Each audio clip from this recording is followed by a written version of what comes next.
शरण्ये त्र्यंबके गौरी नारायणे नमोस्तुते।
ईश्वर की आई हुई पवित्र आत्मा के चरणों में दास का था सगर प्रणाम। आज हम बड़े भाग्यशाली है कि दूर दूर से संगत राजा बादशाह हनुमान मंदिर के प्रांगण में परम संत ठाकर सिंह जी महाराज के जन्मोत्सव निमित्त यहाँ पर अपना अमूल्य समय देकर जन्मोत्सव मनाने के लिए हम यहाँ पर उपस्थित हुए। तो जो अपना अमूल्य समय ठाकर सिंह महाराज जन्मोत्सव के लिए जिन्होंने समय दिया, उन्हें मैं कोटि कोटि प्रणाम करता हूँ और कोटि कोटि धन्यवाद देता हूँ। तो ये जो जन्मोत्सव मनाने का मतलब यह है कि जो संसार में हमारे जैसा एक इंसान इस संसार में आकर पहले अपने आप को जानता है, समझता है कि संसार में मेरा आने का उद्देश्य क्या है और मुझे इस संसार में आने का जो कार्य प्रभु परमात्मा ने जो दिया हुआ है उसको वो खुद जानता है कि ये शरीर के अंदर में जो आत्मा धारण करके इस संसार में आती है, तो उस आत्मा ने पहले स्वयं अपने आप को जानना है, अपने आप को समझ लेना है कि मैं कौन हूं, मैं इस संसार में क्यों आई हूं और मुझे इस संसार का कार्य किस प्रकार से करना है। तो इसीलिए हमारे संत महात्मा हमें समझाते हैं कि आप कौन हो, आप अपने आप को जानो, अपने आप को समझो कि आप आत्मा हो, आप शरीर नहीं हो। आपके अंदर में जो आत्मा बैठी है वो संसार के कार्य करती है, संसार की सुंदरता रखती है, संसार के नियमों को कायम रखती है और उसके अंदर में इतना ज्ञान का स्रोत भरा हुआ है। तो जो भंडारा है वो भंडारा अपने आप के पास है। उस भंडारे से किस प्रकार से लेना है, किस प्रकार से उसको किस प्रकार से कार्य करना है, इसको समझने के लिए हमें अपने आप को प्रकट करना है, अपने आप को निर्माण करना है। उसकी विधि, उसकी युक्ति का साधन देते हैं संत महात्मा। हमें क्या देते हैं? उसका उपाय बताते हैं कि इसको किस प्रकार से निर्माण किया जाता है, उसको प्रकट किया जाता है। जैसा छोटा बच्चा होता है, छोटे बच्चे को कुछ समझ नहीं होती, वो छोटा होता है, शरीर से छोटा, ज्ञान से छोटा, समझ बूझ से छोटा।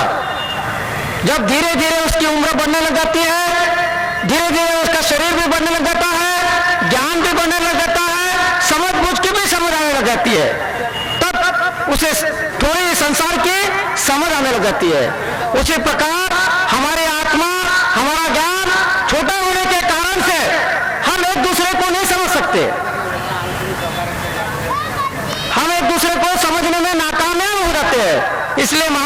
समझाते हैं कि भाई आपका शरीर भी बड़ा हो चुका, आप संसार में पढ़ लिख के भी बड़े हो चुके, लेकिन अपने आप के आत्मा ज्ञान से छोटे हो गए। आपका मन छोटा हो गया, आपके बुद्धि का जो कारोबार है, आपके अंदर में जो बुद्धि के विचारों का जो कारोबार चल रहा है, वो भी आपका छोटापन चल रहा है, आपका दिल भी छोटा होते चला जा रहा है। तो ये जो संसार होता है, ये संसार किसके भरोसे चलता है? जिसका मन बड़ा हो, जिसकी बुद्धि बड़ी हो, जिसका कार्य बड़ा हो।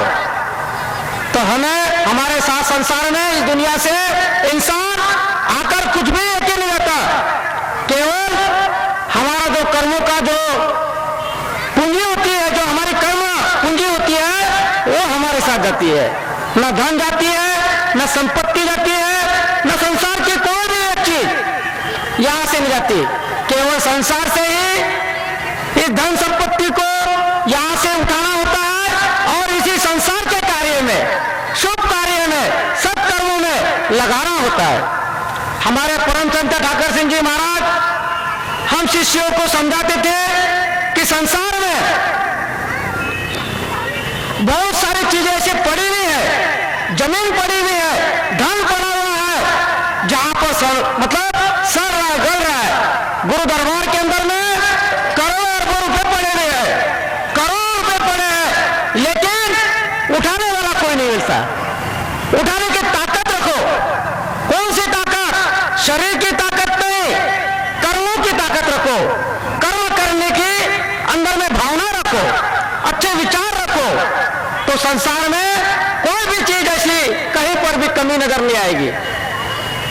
अगर जिसके विचार अच्छे हो, जिसके कर्म अच्छे हो, उसको दुनिया में किसी भी चीज की कमी नहीं पड़ती, कोई भी चीज की कमी नहीं पड़ती।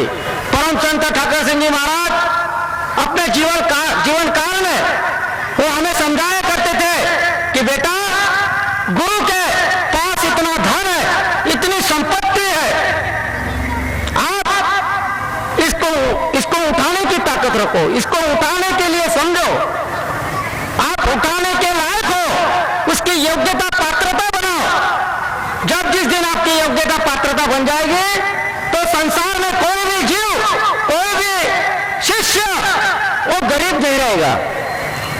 हमारे को भगवान ने, प्रभु परमात्मा ने 2 आंखें दी अच्छे, 2 हाथ दिए अच्छे, 2 पांव अच्छे दिए। किस काम के लिए दिए? कर्म करने के लिए, अच्छा काम करने के लिए। जो बुराई पे चलता है, उससे बुराई से बचाने का राह बताओ, उसको प्रेरणा दो। इसलिए जो ऊपर जो लिखा हुआ है बैनर के ऊपर, नेक बनो, नेकी करो, एक बनो। 2 बनाने का कार्य संत महात्मा मतलब नहीं किया करते। एक बनो, यानी किसको? सारे संसार के जितने भी ग्रंथ, पोथी, पुराण, शास्त्र है, ये सारे ग्रंथों का सार एक है। सारे ग्रंथों का सार एक है। सारे ग्रंथ हमें क्या बता रहे हैं कि भाई सारे ग्रंथ पढ़ लो, पुराण शास्त्र पढ़ लो, लेकिन आत्मा हर एक के अंदर में एक है, 2 नहीं है। प्रभु परमात्मा सभी का एक है, अलग अलग नाम से उसे पुकारा गया है। किसी ने अल्लाह कहा, किसी ने वाहिगुरु कहा, किसी ने राम कहा, किसने रहीम कहा। तो भगवान जो पंच तत्व का जो मानव शरीर जो इस मतलब मिला हुआ है, तो पंच तत्व का शरीर हर एक का एक समान है। किसी का 6 तत्व नहीं है, न किसी इंसान के न 4 तत्व है। हर एक का जो शरीर बना हुआ है, मानव का, इंसान का, पंच तत्व का शरीर बना हुआ है। तो पंच तत्वों के शरीर के अंदर में एक ही समान गुण होना चाहिए, समानता होना चाहिए, अच्छे विचारों की भावना उसमें बढ़ जाना चाहिए। इसलिए संत महात्मा बर्तन को साफ करते, विचारों को साफ करते, विचारों की शुद्धता करते, ताकि जो पंच तत्वों का जो शरीर संसार में चल रहा है, आ रहा है, आया हुआ है, उसके अंदर में प्रभु की देन हो, अच्छी देन हो, अच्छे उसके भलाई के कार्य हो, वो भला लोगों का कर सके, पहले अपने आप का करे, बाद में दूसरे का करे। जब तक कोई इंसान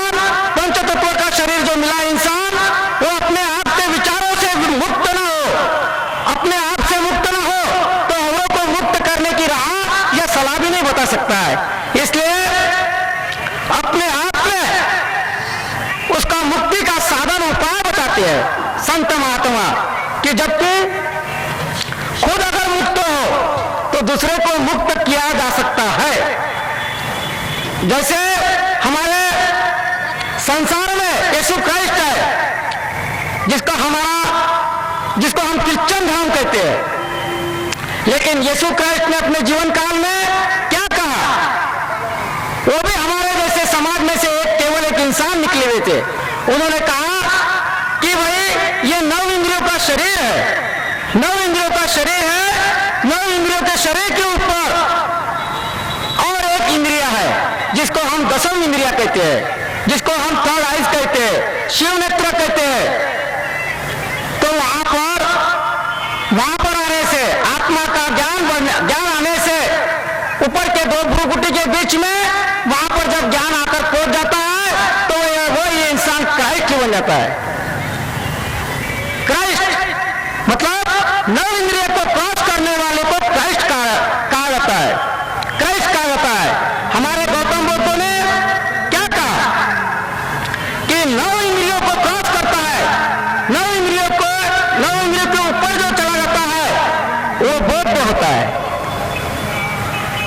तो हम लोग सभी बौद्ध हैं, हम लोग सभी क्राइस्ट हैं और हम लोग सभी संत हैं, हम लोग सभी महाराज हैं। महाराज का मतलब क्या है? कि जिसने इस संसार के पूरे राज को जान लिया वो संसार का महाराज है। महाराज का मतलब मैं बड़ा कोई महाराज नहीं हूं, आप भी सब महाराज हो, लेकिन ये संसार को जानना है, अपने आप को जानना है। जिसने अपने आप को जान लिया सारे संसार को जान लिया, जिसने अपने आप को जानने पर सारे संसार को जन्मों जन्मांतर तक जान नहीं पाएगा, न जान सकता है न जान पाएगा। कितने जन्मों जन्मांतर तक इस संसार में सृष्टि जन्म लेने के बाद भी संसार को जानने में नाकामयाब रहेगा। इसलिए वही हमें अनमोल शरीर मिला है और उस अनमोल शरीर में हमने इस संसार में आकर पा लेना है कि भाई हम किसके महाराज हैं? हम संसार के महाराज हैं, हम ये सृष्टि के मालिक हैं, हम नौकर नहीं है। लेकिन हम नौकर बन के जीते हैं कि भाई मैं गरीब हूं, मैं कुछ नहीं कर पाता, मैं अंधा हूं, मैं लंगड़ा हूं, मैं लूला हूं, मैं अपंग हूं। शरीर से लंगड़ा लूला अपंग रहने से कुछ नहीं होता, ज्ञान से लंगड़ा लूला नहीं होना चाहिए, कर्मों से लूला लंगड़ा नहीं होना चाहिए। अगर कोई लंगड़ा भी हो जाए, चाहे आंखों से ना दिखे, जबान से शब्द ना निकले, तो भी वो मतलब विचारों से लंगड़ा नहीं होना चाहिए, ज्ञान से लंगड़ा नहीं होना चाहिए। अगर हमारे हाथ पांव अच्छे हैं, शरीर अच्छा है और ज्ञान से लंगड़ा हो तो संसार का कुछ भी कार्य नहीं कर पाता। प्यासे को पानी नहीं पिला सकता, भूखे को खाना नहीं खिला सकता, नंगे को कपड़ा नहीं पहनवा सकता, न खुद पहन सकता है न दूसरे को पहनवा सकता है। महापुरुष बताते संसार में कि भाई आप इस सृष्टि के मालिक हो, आप नौकर नहीं हो, आप मालिक के बच्चे हो, उस प्रभु परमात्मा के बच्चे हो। उसके बच्चे बनना सीखो, उसके बच्चे बनना सीखो। जैसा कोई राजे का बच्चा होता है तो राजे के बच्चे को यह खुद पता लगाना होता है कि मैं बच्चा किसका हूं, मैं बच्चा किसका हूं, मैं राजे का हूं या नौकर का हूं। संत महात्मा हमें समझाते हैं कि बेटे आप प्रभु परमात्मा के बच्चे हो, प्रभु परमात्मा के बच्चे हो। ये बच्चे ने भी खुद समझ लेना है कि मैं बच्चा किसका हूं, राजे का हूं कि नौकर का हूं। तो हमें यह समझना है पहले कि भाई संसार के अंदर में बच्चे को यह समझना है, शिष्य को यह समझना है कि हमें गुरु क्या बताता है। गुरु के वचनों को सुनो। अभी आमदार जनाब पौल साहब ने कहा कि भाई आप लोग ये कान से सुनते हो, कान से छोड़ देते, संत महात्माओं के सत्संग में जाते हो, वहां पर क्या सुनना चाहिए, क्या मतलब क्या धारण करना चाहिए, क्या नहीं करना चाहिए, ये हमारे ऊपर डिपेंड करता है। जो सत्संग के लिए जो समय देता है, अच्छे बातें सुनने के लिए समय देता है, उसको ज्यादा समय हमें अच्छे काम के लिए मिलता है। आप लोग हम अपना अमूल्य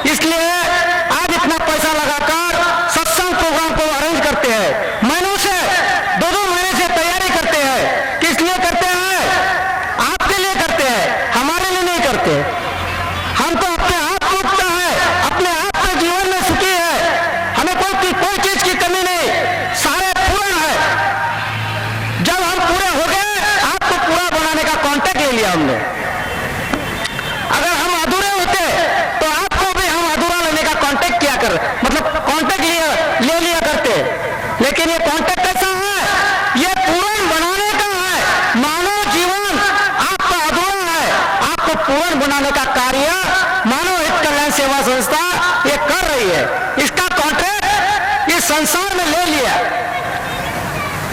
पूर्ण बनाने का हम अधूरे रहना नहीं है, इस संसार में पूर्ण बन के जाना है।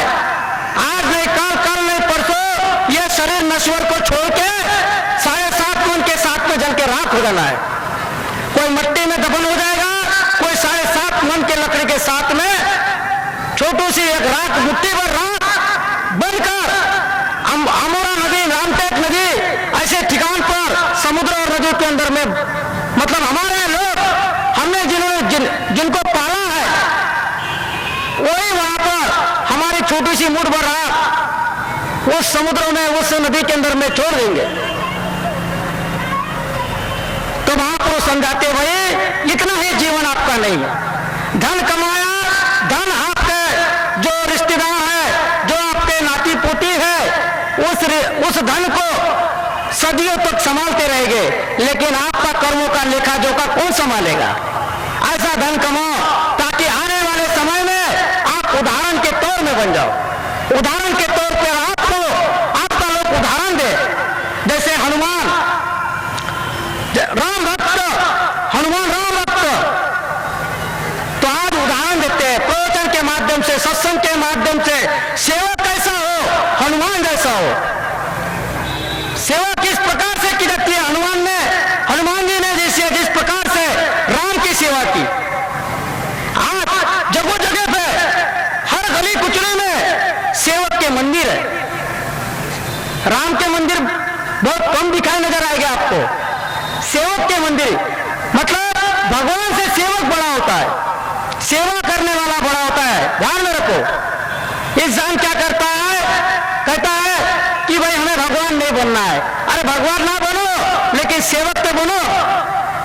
आज हजारों लोग हनुमान मंदिर में आते हैं, हनुमान जी की पूजा करते हैं। हनुमान के गुणों को कोई धारण करने की कोशिश किया? रामायण को पढ़ा? रामायण को ना पढ़े, लेकिन जो रामायण पढ़ के सुना रहा है उसको जीवन में आने के धारण करने की कभी कोशिश हमने किया?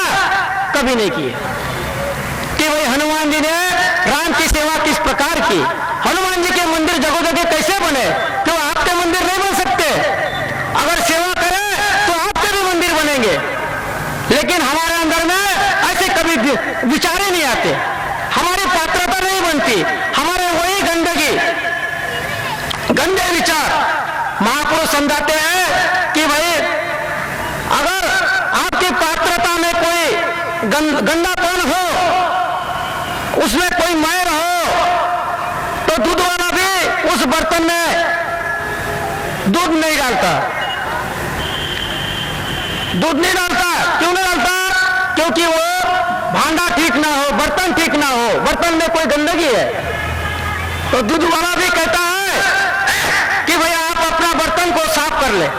बर्तन अगर साफ ना हो तो दूध वाला भी दूध डालने से हिचकिचाता है, उसमें डालने की हिम्मत नहीं करता। तो उसी प्रकार हमारे इंसान के विचार गंदे हो, भावना गंदे हो, कर्मों में कोई खोट हो, तो प्रभु से जितना मर्जी आप मांग लो, प्रभु परमात्मा आपके मन में कोई चीज नहीं अच्छे डालेगा, आपके बुद्धि में अच्छे विचार नहीं बिठाएगा। जब तक वो बिठाएगा नहीं, वो दूसरे को अच्छे बुद्धि से अपने विचारों से या मतलब कुछ किसी को देख नहीं पाएगा। आपके अंदर में दृष्टि अच्छी नहीं बनेगी, क्योंकि हमारा हृदय, हमारा मन, हमारा विचार अच्छे ना होने के कारण हमारी पात्रता बने, हमारे अपने आप को साफ करे। इसलिए मेडिटेशन करना आज के युग में, कलयुग में अति आवश्यक हो गया। मतलब मेडिटेशन का मतलब क्या है? अपने विचारों को साफ करना, अपने शरीर के अंदर में जो गलत भावना को खदेड़ देना, फेंक देना। जैसा किसी ने अच्छा मकान बना लिया हो, उस मकान के अंदर में टाइल्स लगी हो, संगमरमर के पत्थर लगे हो, लेकिन आज उस मकान को बनाने के लाखों करोड़ रुपए लग गए। लाखों करोड़ रुपए लगने के बाद भी उसकी सफाई करना होता है। बगैर सफाई किए बगैर उस मकान की कोई शोभा नहीं होती, कोई शो नहीं होती। ऐसा नहीं कि उसको कभी साफ ना करे तो उस मकान की मतलब मकान में कोई बैठने मतलब कोई आने वाले मेहमान वहां पर ठीक ढंग से बैठ नहीं सकते। उसी प्रकार हमारे अंदर के विचारों को जब तक हम साफ नहीं करते, आपके अंदर में हजारों लोग बैठ नहीं सकते, हजारों लोग नहीं बैठ सकते, आपके दिल में नहीं बैठ सकते, आप उसकी व्यवस्था नहीं कर सकते। आज पहली बार हनुमान राजा बादशाह हनुमान मंदिर प्रांगण में यह पहला ही सत्संग हो रहा है, लेकिन सत्संग में जो आने वाले जो जीव है ये हीरे है। ये कौन है? ये हीरे है। हमें ठाकर सिंह जी महाराज समझाते थे कि मुझे पत्थर की कोई आवश्यकता नहीं, हजारों पत्थर तो ट्रकों से जमा भी हुए कर सकता था। हजारों लोग अगर ट्रक छोड़ दिया रहता, चार पांच ट्रक छोड़ दिया रहता है, कुछ बरडी साइड में, कुछ इतवारा साइड में, कुछ गांधीबाग साइड में, हजारों लोग यहाँ पर आ जाते थे। जब फुकट का ट्रक मिल जाए, फुकट के बसेस मिल जाए तो कोई भी आता है, लेकिन हमें अपने आप मर्जी से, अपने आप के शक्ति से इस प्रांगण में जो है वो हीरे है, उसको हीरे का दर्जा दिया जाता है। परम संत ठाकर सिंह जी महाराज एक प्रवचन में अपने जीवन काल में उन्होंने फरमाया कि मुझे पत्थर की कोई आवश्यकता नहीं, पत्थर से कोई काम नहीं लिया जा सकता। जिसके अंदर में कोई चमक धमक हो, उसके अंदर में कोई सुंदरता हो, मतलब खुशबू हो, वो कुछ काम कर सकता है। पत्थर को लाके बैठा के इस प्रांगण के अंदर में उससे कोई ना काम लिया सकता है, ना खुद पत्थर है, वो खुद पत्थर दूसरे के औरों के किस प्रकार से काम आएगा। मन कठोर है, मन कठोर हो जिसका, पत्थर के समान हो, वो खुद के अपने आप को नहीं संभाल सके तो दूसरे को किस प्रकार से संभालेगा। आप लोग देखो सत्संग के अंदर में हजारों की भीड़ होती है, लाखों की भीड़ होती है, वहां पर कौन लोग बैठते हैं? ट्रक छोड़ दिया करते हैं, कोने कोने में ट्रक छोड़ना पड़ता है, वहां पर 10 से 20 हजार रुपये खर्चा करना पड़ता है, तब लोग आते हैं। पेंडाल भी कम पड़ जाता है, पूरा ये मैदान भर जाता है। 10-12 ट्रक छोड़ने से क्या फायदा? जो खुद अपने पैरों से चल के आता, वो उसके पैर मजबूत होते हैं, वो लंगड़ा नहीं हो सकता। वो सच्चा परमात्मा का भक्त है, वो सच्चा परमात्मा का शक्त है, मतलब उसके अंदर में शक्ति है, परमात्मा की शक्ति है। राजे का बच्चा, जब राजे का बच्चा खुद समझ लेता है कि मैं राजे का बच्चा हूं, मुझे संसार से कोई डर नहीं, मुझे दुनिया से कोई डर नहीं, क्योंकि मैं बच्चा राजे का हूं। उसी प्रकार आप लोगों ने थोड़ी समझ बुझ रखी कि भाई आप परमात्मा के बच्चे हो, परमात्मा का सत्संग सुनने के लिए आए हो। सत्य संग, सत्संग मतलब क्या है? सत्य संग है। जो सत्य है वो सत्संग में बताए जाते हैं, जो सत्य है सत्य का परिचय करवा देते हैं, उसका नाम है सत्संग। प्रवचन क्या है?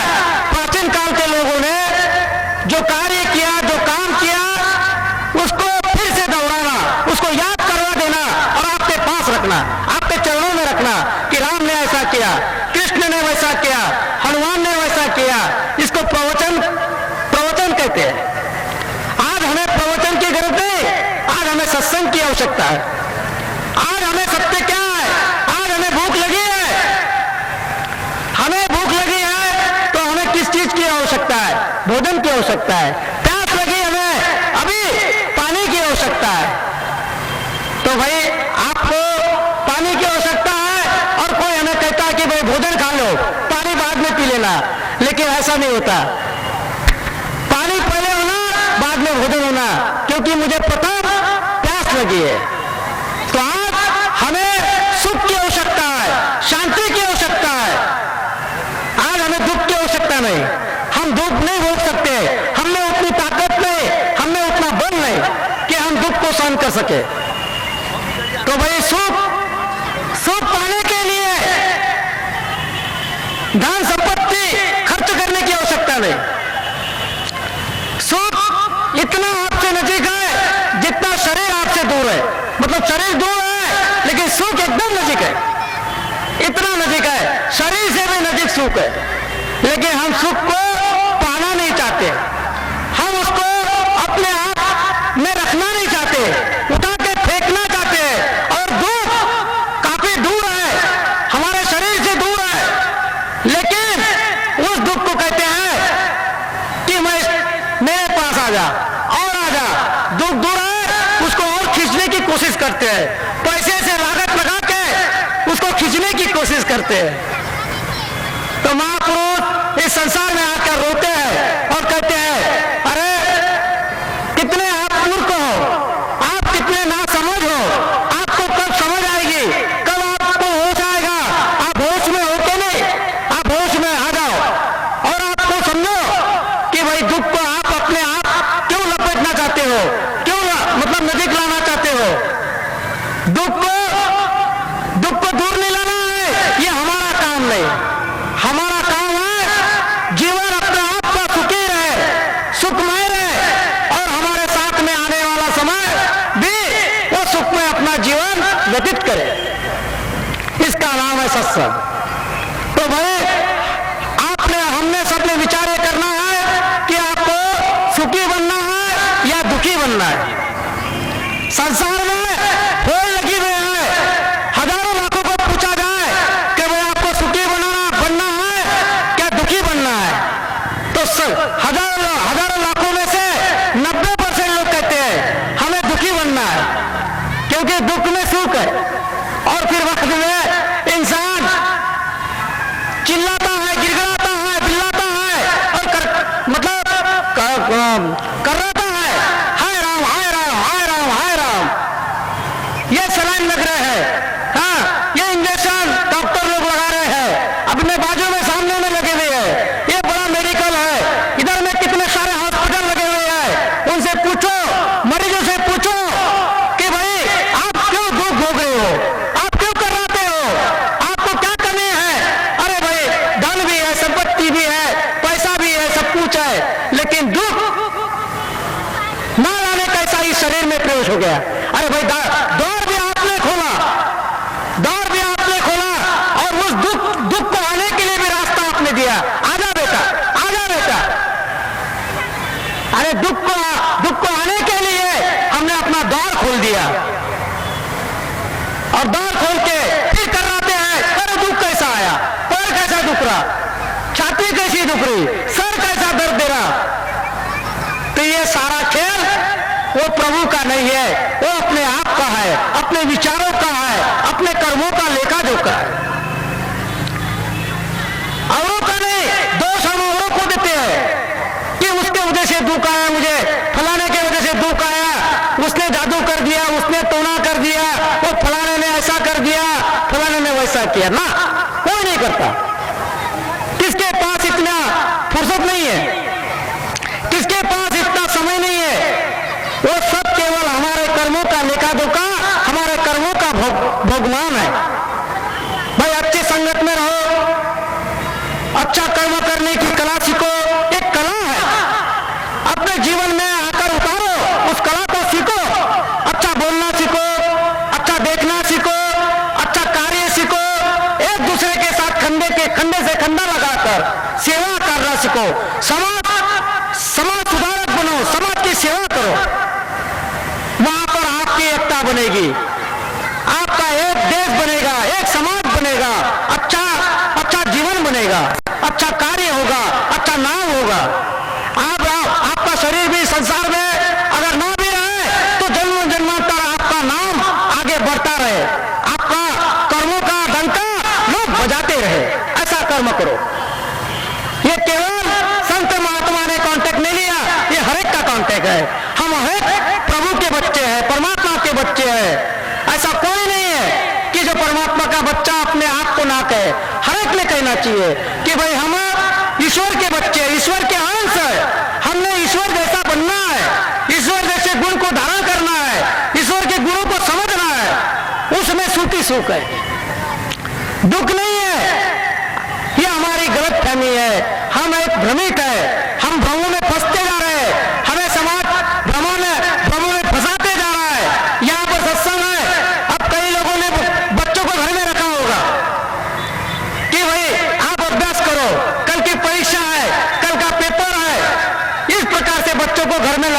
घर में रख दिए, माता बहना लोग यहाँ पर आ गए, बच्चे को घर में रख दिया, लेकिन वही बच्चे कल आपको गाली देंगे, आपको मारेंगे, पीटेंगे और आपको वृद्धाश्रम में छोड़ देंगे। पढ़ लिख कर कहेंगे भाई आप हमारे लायक नहीं हो, क्योंकि कर्मों का फर्क, विचारों का फर्क, विचारों से कर्म बनते हैं। विचार अगर अच्छे हो तो कर्म अच्छे हो गए। सेवा मां की करेगा बच्चा, बाप की सेवा करेगा, रिश्तेदारों को, समाज को समझेगा, एक दूसरे को लेके चलेगा, लेकिन विचारों में फर्क पड़ जाए तो कर्मों में भी फर्क पड़ेगा। कर्मों में फर्क पड़ जाए तो मुसीबत का वो संसार, मतलब घर में मुसीबत का सामना करना पड़ता है। घर हमारा खुद का मकान, हमारे खुद की बिल्डिंग, हमारे खुद की प्रॉपर्टी हमें ही छोड़ के जाना पड़ता है।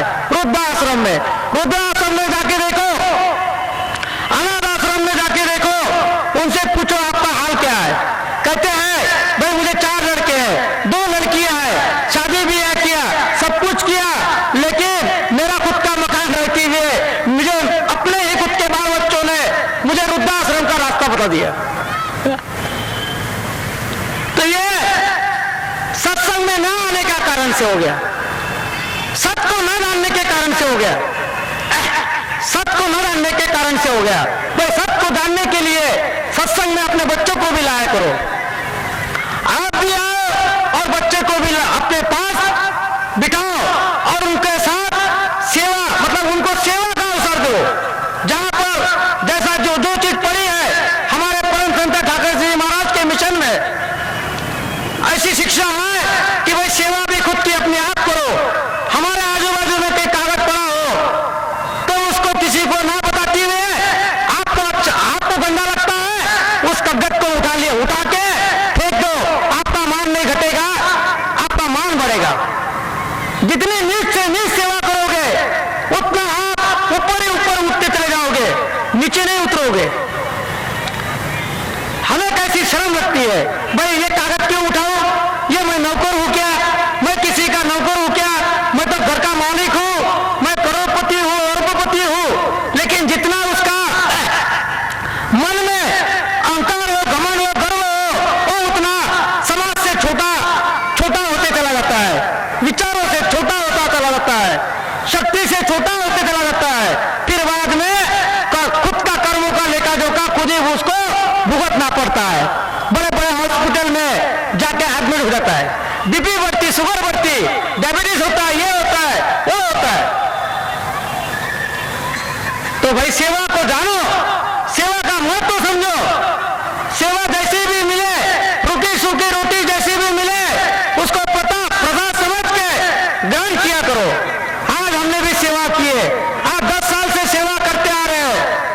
आज सेवा करते करते करते आज इतनी पारी हम मतलब कर चुके। हजारों लोगों ने कहा मुझे, भाई कोसारे जी 10 ट्रक क्यों नहीं छोड़ देते। सवेरे से मुझे हजारों लोगों ने कहा आप 10 ट्रक छोड़ दो, माइल पे छोड़ दो, गांधीबाग में छोड़ दो, इतवारा में छोड़ दो, ये मैदान हमें पूरा भरा नजर आना चाहिए ना। वो मराठी में कहावत भी है, आयता डराता नागोवा। ऐसी सेवा लोगों को नहीं सिखाना चाहिए। काफी मिशन के अंदर में ऐसा ही होता है, 10-12 ट्रक छोड़ देते हैं, संगत आ जाती है और फिर वही ट्रक उनको वैतवाड़ा, गांधीबाग और माइल पे छोड़ने भी चली जाती है। इससे कोई लाभ नहीं मुझे, ना उन्हें लाभ है ना मुझे लाभ है, केवल शो है, शोकेस। हमें शोकेस नहीं बनाना है, हमें थोड़े जीव को हीरा बनाना है। हम हीरा बनाने का कार्य कर रहे हैं। हीरे की पहचान वो खुद नहीं कर सकता, हीरे की पहचान हीरा खुद नहीं कर सकता, उसको और कोई दूसरा कर सकता है, जौहरी कर सकता है। जौहरी हीरे की पहचान करता है। हीरे को क्या मानो कि मेरी कीमत क्या है, मेरी खुद की पहचान क्या है, मेरा स्थान कहां है, हीरे को नहीं पता। हीरे को रखने वाला कोई आगे का कहते हैं। तो उसका स्थान कहां पर है? मखमल के गद्दी पर है, मखमल के कपड़े पर है। उसको मखमल के कपड़े में जौहरी लपेट लेता है। अगर हीरा कहीं गंदे नाली में पड़ा हो तो वो पड़ा के पड़ा रह जाएगा। जब जौहरी की दृष्टि उस हीरे पे गिर जाए तो वो जौहरी उसको समझता है, अरे ये तो हीरा है, ये हीरा है। हीरे का स्थान गंदे नाले के स्थान में नहीं है, गंदे कीचड़ में नहीं है। उसको उस हीरे को जौहरी उठा लेता है, उसको साफ सुथरा करता है और मखमल के कपड़े पे लपेट लेता है। उसका स्थान का मतलब मखमल के कपड़े में है। उसी प्रकार हमारा स्थान कहां पर है? मानव शरीर का स्थान कहां पर है? अच्छे संगत में है, अच्छे कर्मों में है, अच्छे विचारों में है, वहां पर आपने बैठता है। तो ये कदर कीमत कौन करता है? वो हमारे जैसा एक इंसान का मतलब करता है, पहचान करता है, पहचान करवा देता है आपकी कि आप कौन हो। जैसा एक उदाहरण आता है, ऐसे एक शेर का बच्चा होता है और एक शेरनी होती है। लेकिन शेर का बच्चा जो होता है छोटा होता है, छोटा होने के कारण वो जंगल से भटक जाता है, जंगल से इधर उधर चला जाता है, दूर खेलते खेलते भटक जाता है, जंगल में काफी दूर निकल जाता है। अब वो ऐसी जगह दूर निकल जाता है जहां पर कुछ जो जिसको हम क्या कहते हैं, मेंढे कहते हैं, मेंढे बकरी के समान जो होते हैं उसको मेंढे कहते हैं। तो उस मेंढे के अंदर में वो शेर का बच्चा मतलब 100,000 मेंढे जो मतलब चढ़ते रहते जंगल के अंदर में, वहां पर शेर का बच्चा चला जाता है, खेलते भटकते उस मेंढे में समा जाता है। शाम ढलने लग जाती है, शाम ढलने के बाद वो बच्चा, शेर का बच्चा मेंढे के साथ मेंढे के घर तक पहुंच जाता है।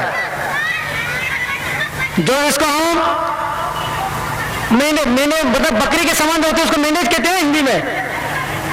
तो मेंढे के साथ में वो शेर का बच्चा, वो जहां मेंढे का स्थान है, मेंढे के घर है, वहां तक वो शेर का बच्चा पहुंच जाता है। शेरनी को बड़ी चिंता होती है कि भाई मेरा बच्चा कहां खो गया, किधर चला गया। अभी तो इधर खेल रहा था जंगल के अंदर में, लेकिन चला कहां गया। शेरनी बड़ी चिंता में डूबी, मां चिंता में डूबी कि वो बच्चा कहां गया, किधर गया, कैसा होगा, कहां होगा, किस हालत में होगा। आखिर वो ढूंढ के परेशान होकर वो अपने गुफा में चली जाती है। सुबह का समय होता है, सुबह का समय में जो मेले का मालिक होता है तो वो देखता है कि भाई अपने शाम को सारे मेंढे अपने घर तक पहुंचे कि नहीं पहुंचे, उसकी गिनती लगाता है। उसमें देखता है अरे शेर का बच्चा एक मेंढे के साथ में अपने घर तक आ चुका है। तो उस बच्चे को वो मेंढे का जो मालिक होता है, इंसान होता है, उसका पालन पोषण करता है। जैसा मेंढे का आहार होता है, खान पान होता है, उस प्रकार शेर के बच्चे को भी खान पान उसका आहार खिलाया करता है। धीरे धीरे कुछ समय बीत जाता है, कुछ समय निकल जाता है, तो उसको जिस प्रकार मेंढे को हरे घास मतलब सब्जी भाजी, इस प्रकार उस मेंढे मतलब शेर के बच्चे को मेंढे का मालिक खिलाया करता है। ऐसा करते करते शेर का बच्चा बड़ा हो जाता है। अब शेर का बच्चा रहते हुए भी वो खान पान कौन सा करता है, जो उसको बचपन से आदत गिराने के बाद वो सब्जी भाजी, घास फूस, हरी सब्जी, इस प्रकार से खान पान की आदत मेंढे के मालिक ने गिराने से वैसा ही बच्चा भी खान पान अपना आहार बना लेता है। मेंढे के संगत में रहते हुए, मेंढे के संगत में रहते हुए शेर का बच्चा भी उस मेंढे की संगत बोलने लग जाता है। मतलब जैसी संगत करे, जैसे भाषा में बोले, जैसे भाषा में रहे, वैसे गुण उसके अंदर में वैसी भाषा आने लग जाती है। अब धीरे धीरे शेर का बच्चा बड़ा हो जाता है। बड़ा अपने उम्र में आने के बाद अब मेने के मालिक को लगता है कि शेर का बच्चा भी बड़ा हो गया। अभी अपने पास हजारों मेंढे होने के कारण अभी वो शेर के बच्चे को मेंढे के साथ में जंगल में छोड़ दिया करेंगे तो मेरे हजारों मेंढे भी सुरक्षित रहेंगे। बाकी के जो जानवर है, खूंखार जानवर है, वो मेंढे के ऊपर शिकार नहीं करेंगे, हावी नहीं होंगे। ऐसे विचार मेंढे के मालिक के अंदर में आ गया। उसने मेंढे के साथ में उस शेर के बच्चे को जंगल में छोड़ दिया। अब वो शेर का बच्चा मेंढे के साथ में रहते हुए बचपन से रहकर उस मेंढे की बोली सीख लिया, भाषा हुई। अब शेर की बोली क्या है वो भूल गया, अपनी शेर की बोली क्या है वो भूल गया। उसको पता नहीं कि मैं शेर हूं करके, उसको अपने आप को यही पता है कि मैं मेंढे का बच्चा हूं। जब शेर ने उसकी जो मां होती है, जिसका बच्चा खोया हुआ होता है, कुछ महीनों कुछ सालों के पहले वो शेर ने जंगल में अपना शिकार करते करते करते करते उसकी दृष्टि उस मेंढे के ऊपर चल जाती है। वो शिकार करने लग जाती है मेंढे के ऊपर, तब उसको एक बच्चा नजर आता, अपना आपका बच्चा नजर आता है। अरे ये तो मेरा बच्चा है, मेंढे के साथ में, और मेंढे की बोली बोल रहा है, भाषा बोल रहा है, म्यां कर रहा है और घास फूस खा रहा है, हरी सब्जियां खा रहा है। शेर का बच्चा होते हुए घास फूस कैसा खा रहा है, हरी सब्जियां कैसे खा रहा है, हा? और शेर का बच्चा होते हुए शेर की बोली को भूल के मेंढे की बोली बोल रहा है। मां को बड़ा विचार आता है, भाई ये मेरा बच्चा है और मेरा बच्चा रहते हुए मेरे सामने मेंढे की भाषा बोल रहा है। मेरा बच्चा मेरे सामने होते हुए मांस खाने के अलावा, मतलब मेंढे को खाने के अलावा मेंढे के साथ में रह के घास फूस खा रहा है, हरी सब्जी खा रहा है। तो मां को बड़ा विचार आता है, पश्चाताप होती है, पश्चाताप आने लग जाता है और वो अपने युक्ति से, अपने कला के अनुसार उस बच्चे को अपने सामने प्रकट करती है, प्रस्थान करती है। जब वो बच्चा धीरे धीरे धीरे धीरे मां के नजीक आता है और मां पूछती है, शेरनी पूछती है अपने बच्चे को, बेटे तू किसका बच्चा है, मेरा खोया हुआ बच्चा है तू इस महीने में क्या कर रहा है। तो वो बच्चे को मां क्या बोल रही है वो बच्चे को समझ में नहीं आती, भाषा समझ में नहीं आता कि ये कौन है, ये मुझे क्या बोल रही है, ये मेरे बस का रोग नहीं, ये मेरी बस की बात नहीं। क्योंकि शेरनी की भाषा शेरनी के समान, शेर के समान है और मेंढे की भाषा मेंढे के समान है। अब एक दूसरे का संबंध कैसा जुड़ेगा, एक दूसरे की भाषा की मतलब एक दूसरे को किस प्रकार से समझेगा, नामुमकिन है, ना समझ है। तो शेरनी को लगता है शेर कि भाई मैं जो बोल रही हूं वो भाषा इसको समझ में नहीं आ रही, और ये जो बोल रहा है बच्चा मेंढे की भाषा वो शेरनी को समझ में नहीं आ रही। तो एक दूसरे को बड़ा विचार आ गया। अब एक दूसरे को किस प्रकार से समझाए कि मैं तेरी मां हूं, तू मेरा बच्चा है? और मेंढे को भी ये पहचान नहीं कि मैं किसका बच्चा हूं, मैं शेर का बच्चा हूं या मेंढे का बच्चा हूं। मुश्किल काम हो गया, जंगल में बड़ा मुश्किल काम। अब शेरनी ज्ञानवान थी, वो मां थी, मां का प्यार था, उसने नदी के किनारे पर ले आई और उसे कहने लगी कि भाई इस नदी के पानी में जैसा मैं अपनी परछाई खुद देख रही हूं वैसा ही तू भी अपनी परछाई को देखने की कोशिश कर बेटे कि तू कौन है, तेरा रूप क्या है, तेरा स्वरूप क्या है। तेरा स्वरूप और मेरा रूप एक है, दो नहीं है, अलग अलग नहीं है, एक है। जब इधर उधर से उसको समझाते समझाते शेरनी ने को कोशिश की समझाने की, तो उसने देखा, अपना स्वरूप को, रूप को जानने की कोशिश की, तो बच्चे ने इधर देखा, अपने स्वरूप को देखा, अपने रूप को देखा, मां के स्वरूप को देखा, अपने रूप को देखा, दोनों का रूप एक है, फर्क नहीं है। तो शेरनी ने अपने बच्चे को कहा कि मेरी बोली में और तेरे बोली में फर्क इसलिए है कि बचपन से तू संगत का फर्क हो गया, बिछड़ा हुआ है, मेरे से बिछड़ गया था। ये मैंने की भाषा बोली, ये हमारी नहीं बेटे, हम शेर के बच्चे हैं, हम शेर के बच्चे हैं, हमें शेर की बोली बोलना चाहिए।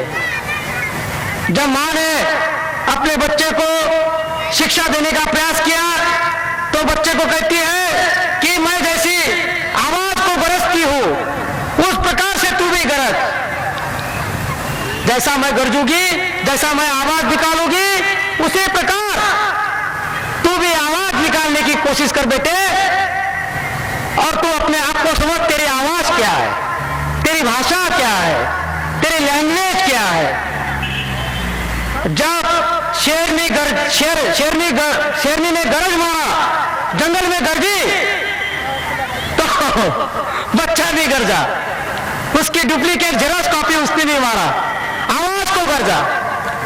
तो ये सारा सिलसिला काफी दूरी से मैंने देख रहे थे, मैंने का मालिक भी देख रहा था कि ये आवाज, अपने बोली को समझ लिया बच्चे ने, शेर के बच्चे ने, गरज रहा है, अपने आप को समझ रहा है कि मैं मेने का बच्चा नहीं, मैं शेर का बच्चा हूं, समझ रहा है।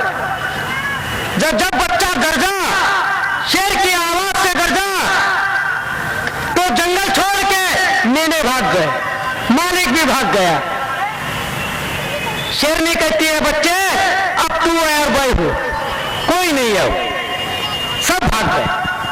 जिसको तू अपने दोस्त मित्र समझता था, जिसको अपने सगे भाई बहन समझता था, वो सारे भाग गए। जिसको तू मालिक समझता था, वो भी भाग गया जंगल छोड़ के, अब तू है और मैं हूं। सोच समझ ले, तू किसका बच्चा है?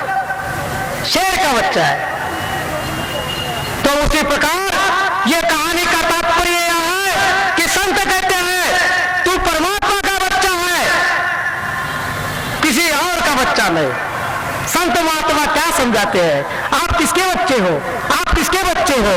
परमात्मा के बच्चे हो, परमात्मा के बच्चे हो, परमात्मा जैसे बनो। मानव हित कल्याण सेवा संस्था, नेक बनो, नेकी करो और एक बनो, ये मेरा नारा है।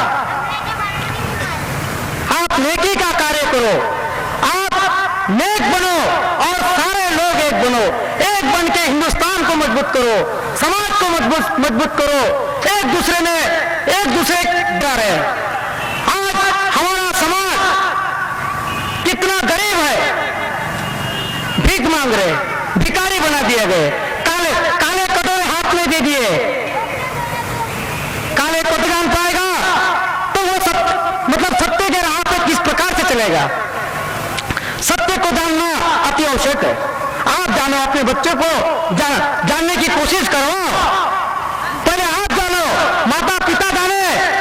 माता पिता ने सत्य को ना अगर जाने तो बच्चे को किस प्रकार से सत्य की राह, सत्य का मार्ग बताएगा? खुद को पता नहीं कि रास्ता कहां पर जा रहा है, ये रास्ता कहां पर जा रहा है, खुद को पता नहीं, तो अपने बच्चे को किस प्रकार हम अपने अच्छे रास्ते पर चलाएंगे? भाई आप चलो, अपने बच्चे को चलाओ, अच्छा कार्य सिखाओ, अच्छा काम सिखाओ, तो सुचारू रूप से, सुचारू ढंग से हमारा समाज सुधरेगा, समाज बनेगा, हम बनेंगे, औरों को बनाएंगे। भाई ऐसे विचार करोगे तो ये दास कोसारे महाराज आपके पवित्र चरणों की धूल मस्तक पे लगा लेगा। ये मेरा वादा रहा, यही मेरा कॉन्ट्रैक्ट है, इसी का मैं ठेकेदार हूं। अच्छा बनाने का ठेकेदार हूं, अच्छा कार्य करने का ठेकेदार हूं, अच्छा कर्म खुद करो, दूसरों को करवाने का कॉन्ट्रैक्टर हूं मैं। तो भाई समय का ध्यान रखते हुए, काफी समय हो चुका है, 9:15 का करीबन टाइम हो रहा है, तो ये जो सत्संग है रात भर भी चले तो हमारा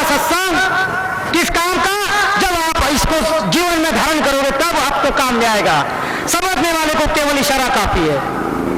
जितना चाहे मर्जी भूख मतलब भूख उतनी हो जितना हम रोटी खा सकते हैं, भोजन भी उतना हमें परसे सामने वाला के जितना हम पचा सके। हमारी योग्यता कितनी है पचाने की। मैं तो रात भर भी सत्संग दे सकता हूँ, मुझे बोलने की आदत ही है, लेकिन आपको सुनने की आदत नहीं है।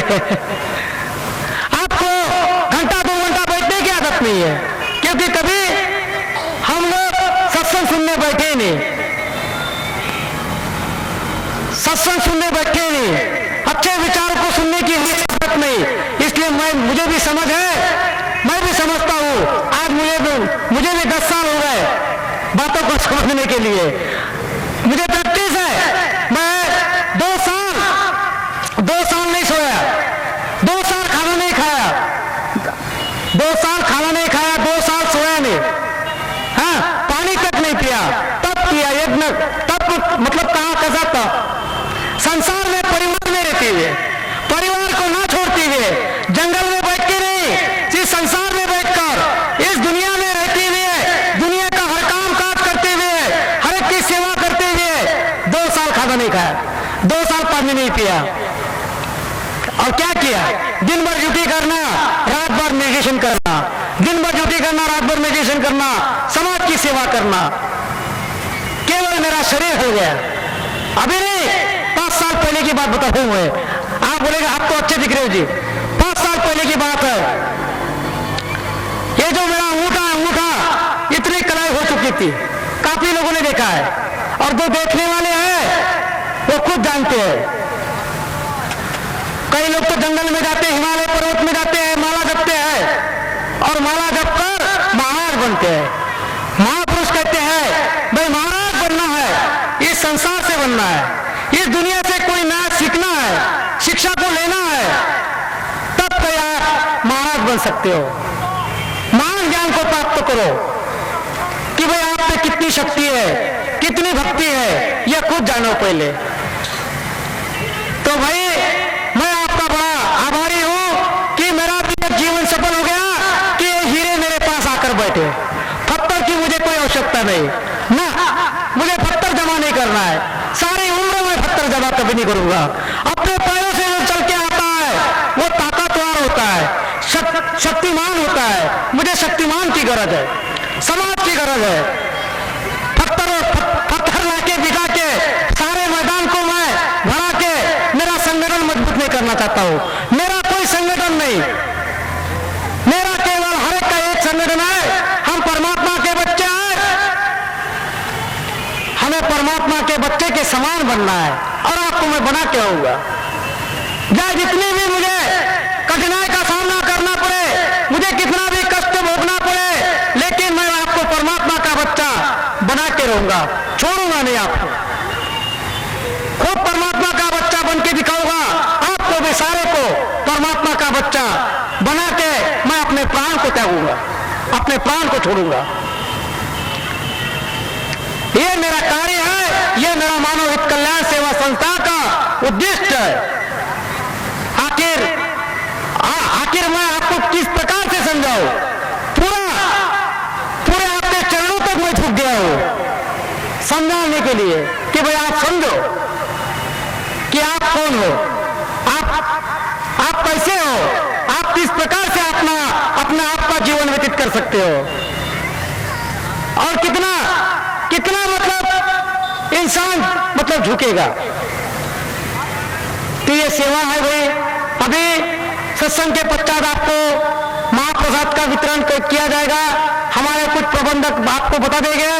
तो भाई 9:15 का टाइम हो चुका है, तो ये समय का ध्यान रखते हुए दास सत्संग को आगे ना ले जाते हुए अपने सत्संग को यही समाप्ति करता है। तो आप लोग जिस जगह बैठे हो उसी जगह 5 मिनट के लिए शांतता पूर्वक बैठे। 5 मिनट के लिए आप सभी लोग ध्यान में बैठे। ध्यान का मतलब है अपने आप का ध्यान करना। आप कहाँ बैठे हो, आप किस स्थान पे बैठे हो, आंखें बंद करके आप अपने आप का ध्यान करो। जिस भगवान को मानते हो, जिस भगवान की पूजा स्मरण करें। 5 मिनट के बाद गुरु आराधना, गुरु प्रार्थना, उसके बाद सत्संग की समाप्ति और प्रबंधक आपको आगे के प्रोग्राम के लिए प्रबंधक आपको बता देंगे। आप कृपया 5 मिनट के लिए आंखें मौन धारण करके आप अपने आप का ध्यान करें।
मेरा सा बस आज यही है सदा, जीवन को पल कर दो गुरुदेव मेरे बाबा, हमको ऐसा वर दो, सेवा से विरल सत्संग जोली में मेरे कर दो, जोली में मेरे कर दो, जोली में मेरे कर दो। धन धन सद्गुरु।